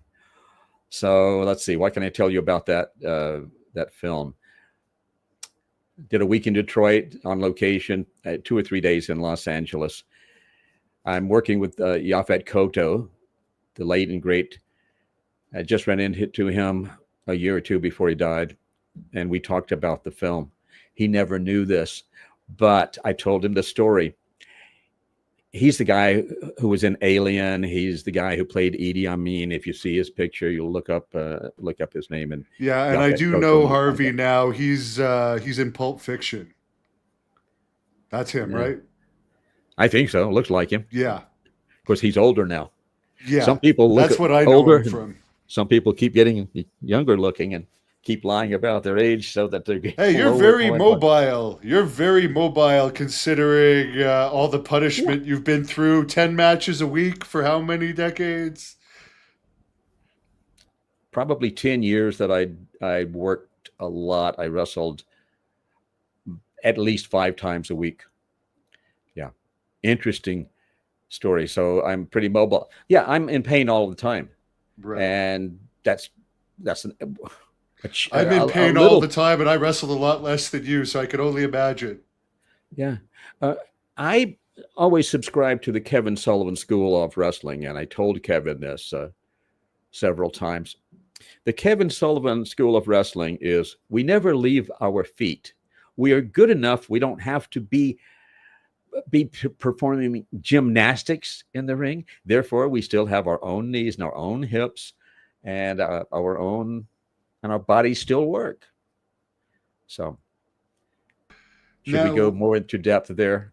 No, I mean, we don't want to depress people, and we've already gone over my regular time, but I'll throw in a couple more fan questions, and we may have to do a part 2 down the road.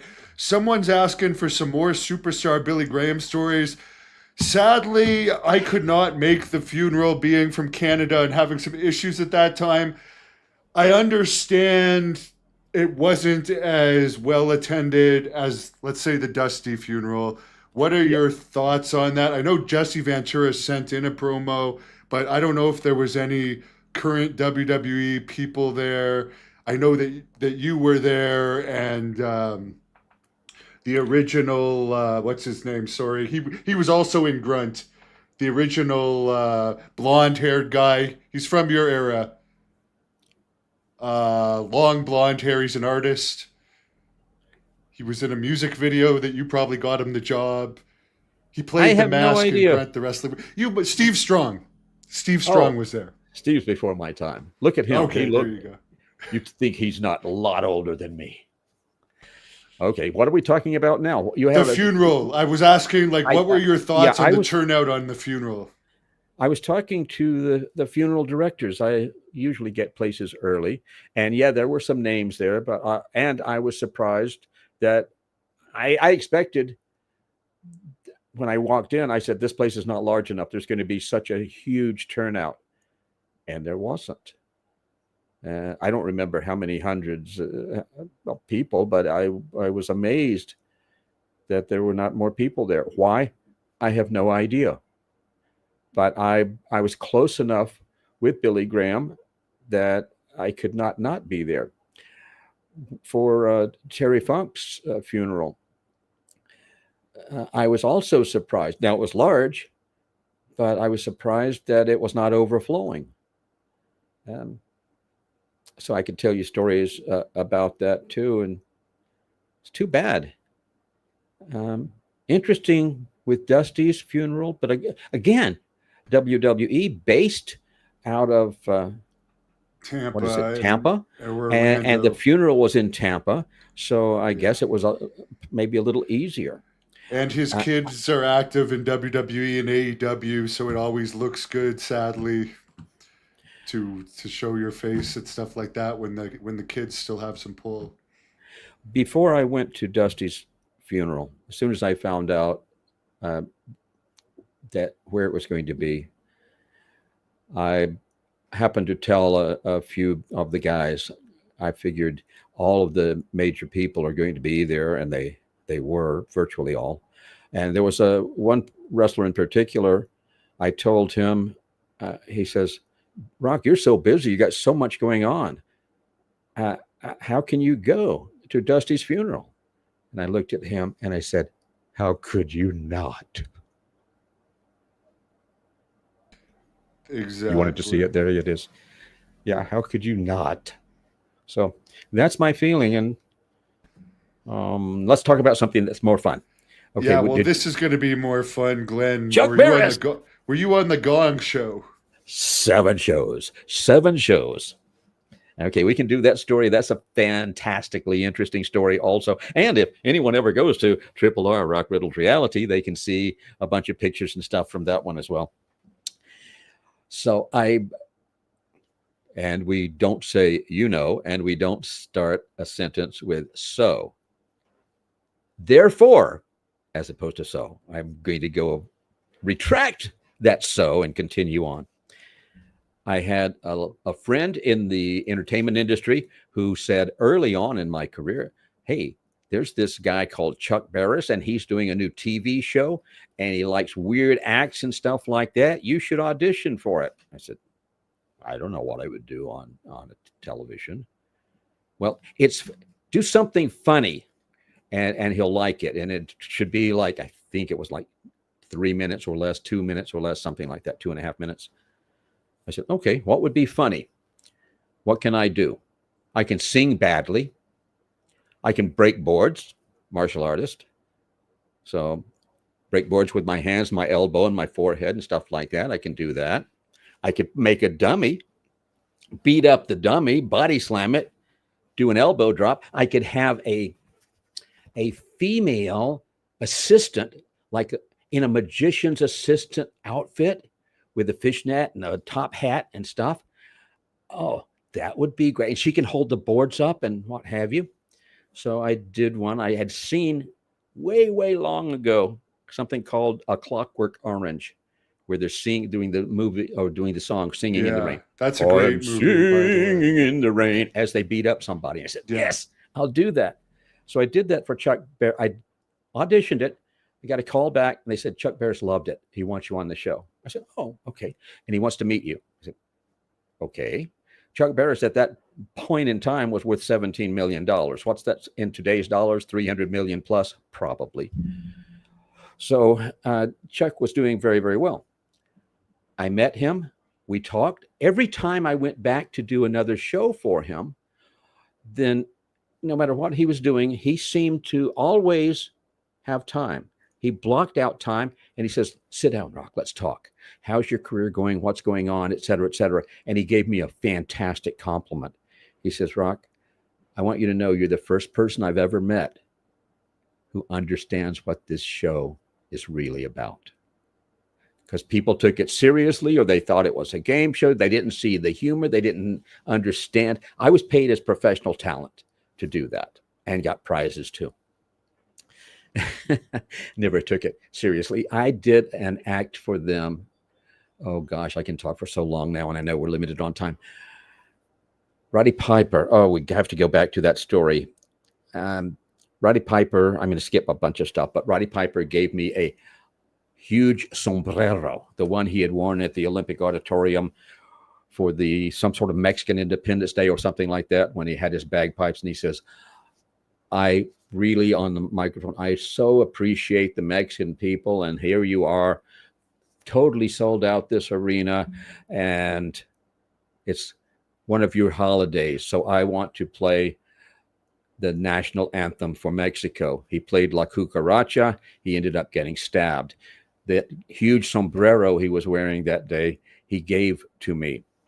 did that in a in a Gong Show, on a Gong Show. There we are. Thank you.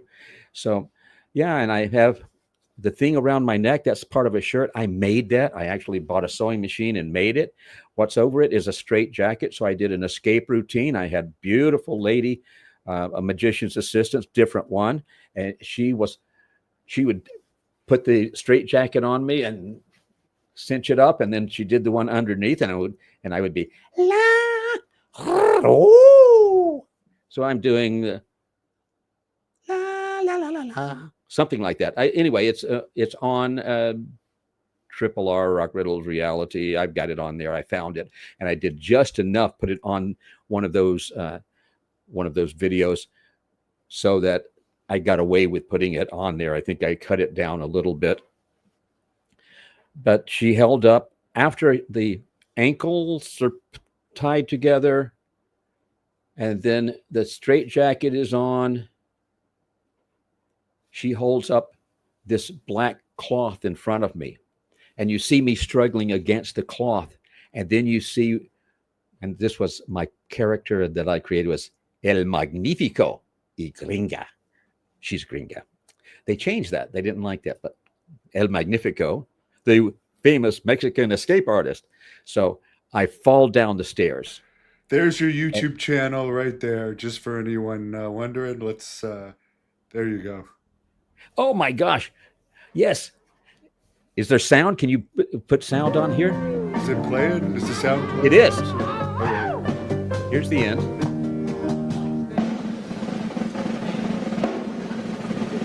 Gorgeous lady, huh?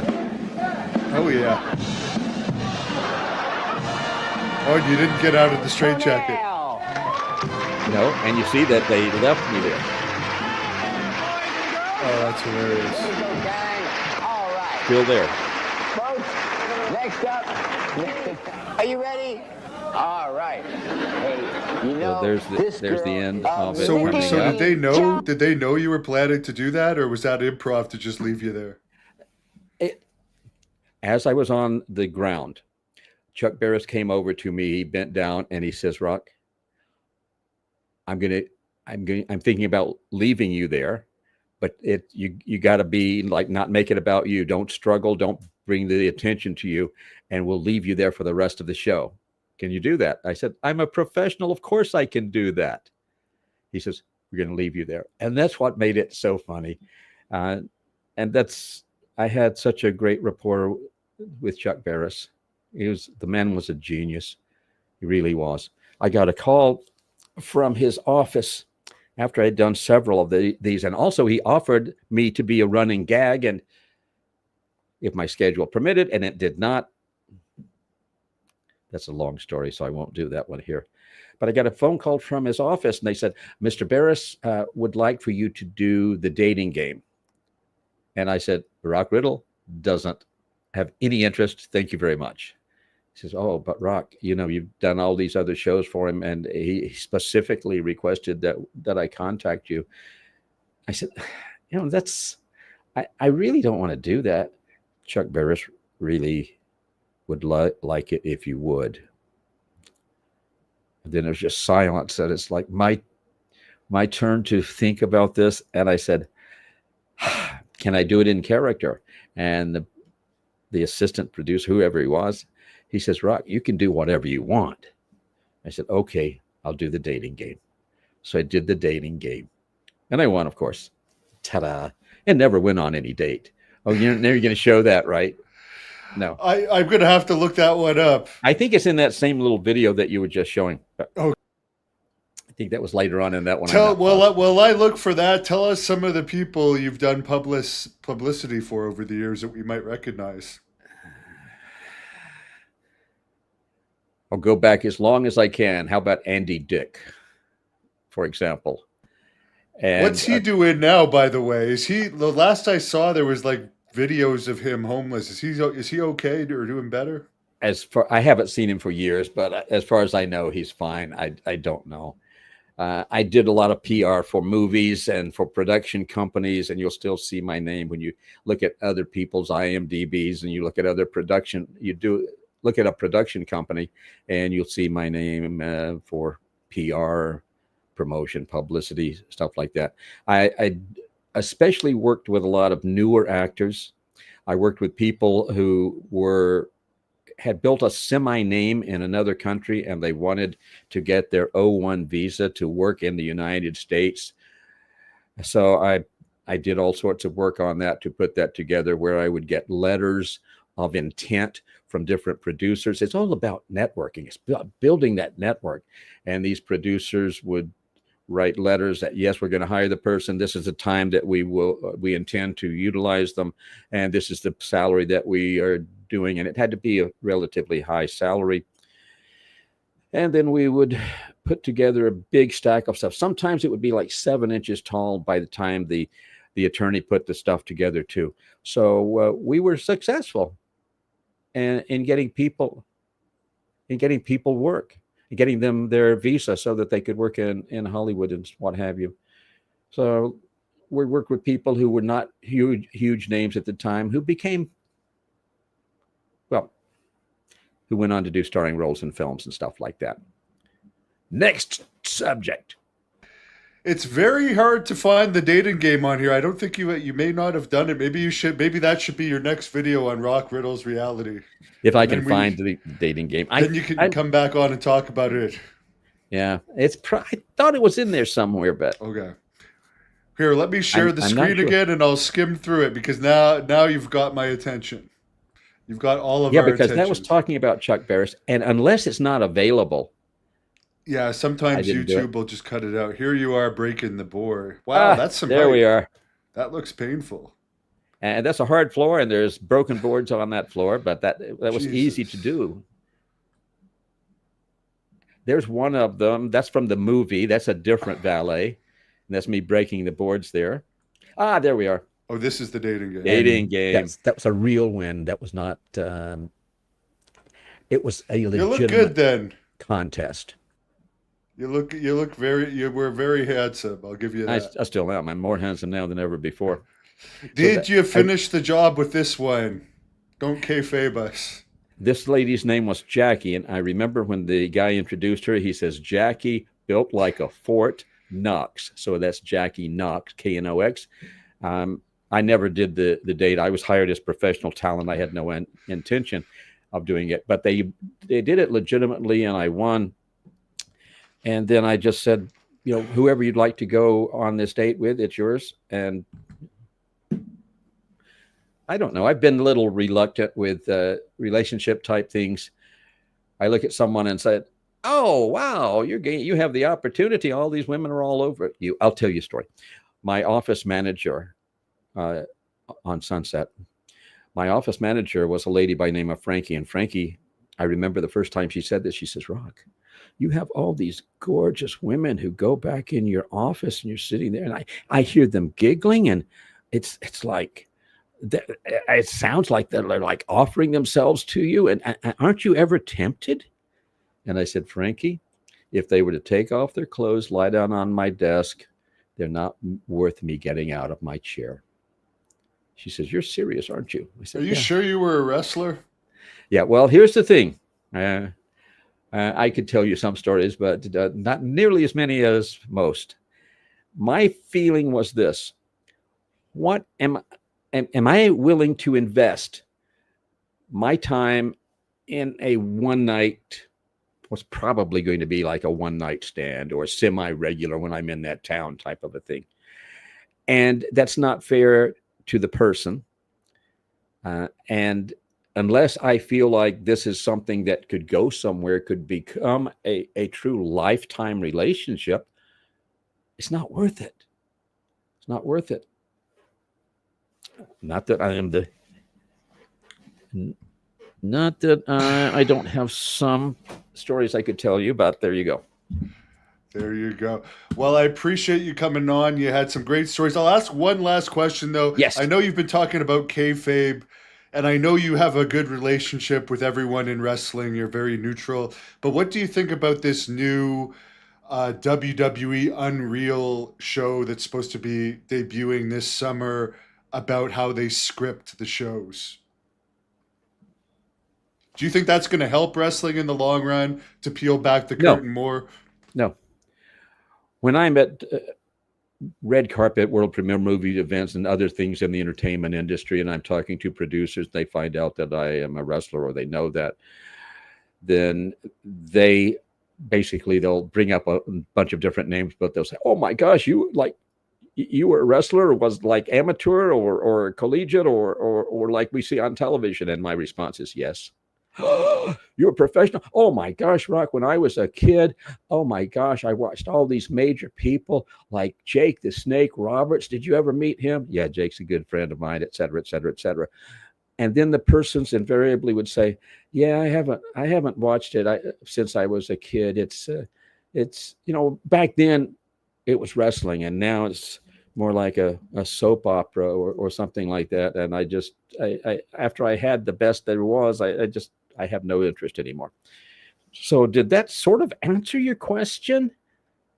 Yeah, and even from a TV standpoint, like, I don't know if you saw recently The Rock and the John Cena heel turn, which aired on their YouTube channel, and so did the press conference where they completely broke character like 10 minutes later. And on a movie, we don't even see that. We don't see the movie bad guy and good guy break character 10 minutes later, and you don't usually see them doing the talk shows together before or anything. Do you think there's still something to suspension of disbelief, even though everybody knows it's fully scripted now? And It's not kayfabe fully is scripted. It's not fully scripted. How dare you say that? I tell you nothing. Last time I was in the ring was in July for the I'm Hall of talking Fame. about the top companies. I'm not Okay. talking about. Yeah. I Okay. mean, So that's not wrestling independence anymore is then. different. Yeah. Leave the guys alone. Let them do it. It's like if someone's going to write a script and say, "Rock, we want you to do a promo, memorize this." It would be sort of like when you see Jericho be handed a script and he tears it up in front of the person without looking at them and drops it on the floor. It's a horrible insult. Most people don't know how to do promos anyway, and now you get them to memorize something, and "I'm going to kill that person because, well, you just wait and see." Line, what's my next line? Yeah, that kind of thing. I can't remember. Or what drives me crazy, why I just can't watch it, is two people that hate each other week after week, just standing right in front of each other, talking about what they're going to, how much they dislike each other. If I don't like someone and they insult me, I'm going after them. That's it. I'm not and just going to put the way up it with should be. I am old school. I have defended this business for a long, long time. I've taken bad fans, bad marks, if you will, into the ring at the request of the promoter and disciplined them, made believers out of them real quickly. And I protect. If you notice, when I've been talking about during this show right now, I said, okay, on one side of the building are the good guys, on the other side of the bad guys, and I threw heels in there because I don't even like to do that. It's like working for this is the way I felt about it. It's like I was working undercover for like a good version of the CIA. Nobody knew anything. I would never give up any secrets, like the wife of the person who's the James Bond assassin who never knows what he really does for a living. True Lies, that was an interesting movie. That was funny, but that's kind of a concept. And I know I said that was going to be the last question, but people ask you about the Iron Sheik all the time, and we haven't asked you about it on this podcast. Okay. Mike Rubin wants to know, what was he like in real life? Beautiful guy, beautiful man. Here's how I met the Iron Sheik. When I was finished with Georgia Championship Wrestling and went all that distance to Chicago's International Amphitheater, made a stop there, stayed over that night, and then went on to Minneapolis. But I believe it was at the amphitheater. Yeah, I'm pretty sure. All these amazing people are in the dressing room. As Bobby Heenan, there's Harley Race, there's Crusher, Baron von Raschke, Nick Bockwinkel, etc. So there's all these amazing people in the dressing room. I remember and I was apparently wrestling someone by the name of Khosrow Vaziri, and I didn't know the name. Had no idea ahead of time who I was going to be wrestling. So this one fellow by the name of Stan Kowalski, the Big K, he says, "Hey, kid." I said, "Yeah." "Hey, you're wrestling tonight. Welcome to the territory, man." I said, "Well, I have no idea." He says, "Oh, well, let's get a program out here. See who you're." Oh, crap. I'm cleaning it up just in case we're PG. "Oh, crap, Riddle. You got Vaziri. Okay, listen. You're new. You're a nice guy. I like you. And I got to tell you this. This guy Vaziri, he's a bit of an a-hole." Again, since we're PG.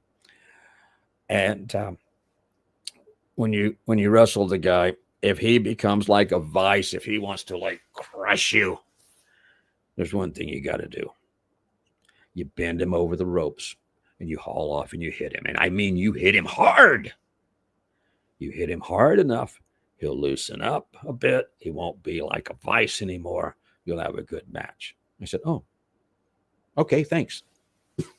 First time I ever saw this man, first time I ever met him, the man who became the Iron Sheik, Khosrow Vaziri, I see him from the way over on the other side. So he comes within view and he's coming toward the ring this way and I'm going this way. So I see him. I said, "Well, I remember my thoughts.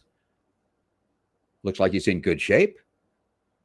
Looks like an athlete. He's confident. The way he's walking, he's confident. This should be a good match. We should have a good one." We're in the ring. Everything starts out nicely, except he gets like this pretty much right away. So I maneuver him over to the middle of the ropes, bend him over backward, haul off, smack him, hit him on forearm right there. Hit him pretty hard. His reaction? He could not believe that I just did that. But he loosened up. We had a good match going on. Then a little later on, got like a vice again. I said, "Gee, I guess he didn't get the point. We'll do it one more time. I'll see if I can hit him harder, as hard as I can without doing internal damage." So I bent him back over. I hit him. Boom. My body is in midair and I'm coming down with the force of my body and the force of gravity. And I hit him hard so that it's echoing pop, pop, pop, pop, pop, all over the Chicago International Amphitheater. For the rest of the match, he has his mouth open and he's looking at me in total disbelief. As I'm walking back, there's all of the wrestlers outside of the dressing room on the stairs, and they're looking at me, and one's like this, and the others are like this. So some are sort of laughing, and I looked. It's like, did I have a wardrobe malfunction? I don't understand. I couldn't get what they were doing, so I didn't understand why.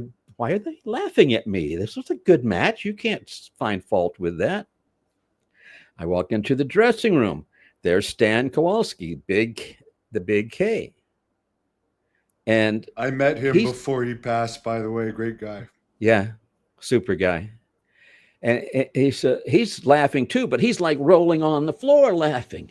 And he said, "Do you know who you just wrestled?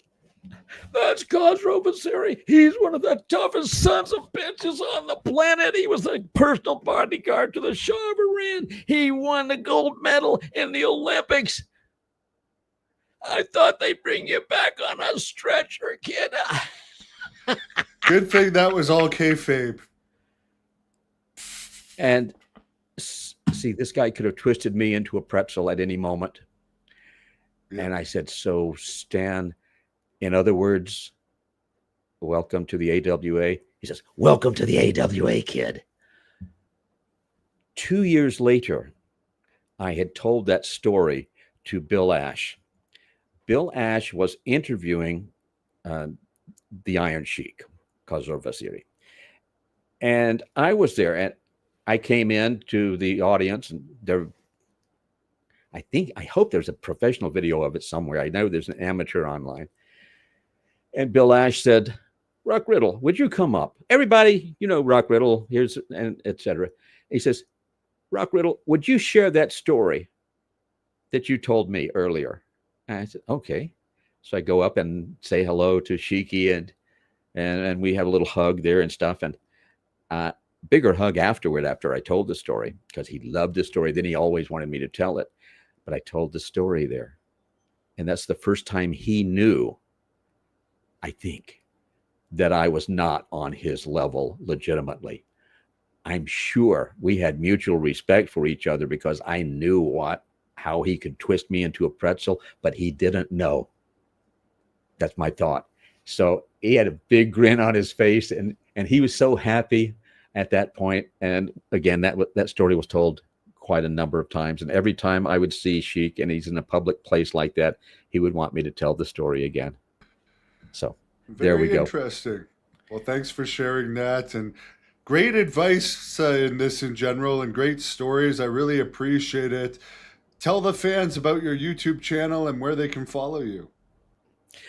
Well, if you take a look right there, rockriddle.info, it's like the last place that I update, except for R, Rock Riddle's Reality, the YouTube channel, which has gone for probably 6 weeks without anything new. I will have something up in the next, give me a week, I'll have something up. Give me 2 weeks, I'll Put have something another. up about Mr. Wrestling too. Someone's asking about him. We'll save that one for the next time because we'll just go on and on.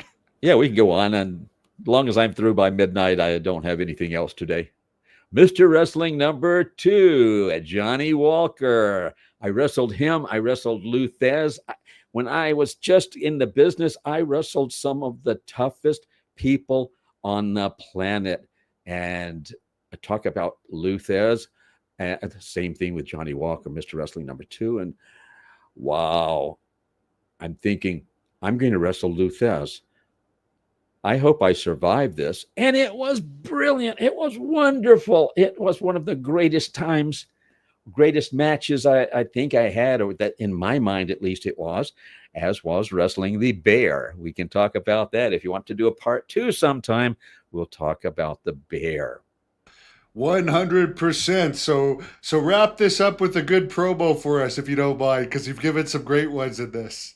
No, they'll have to come back for this part 2 to get a great promo. And then I'll do a promo about you and a promo about your show.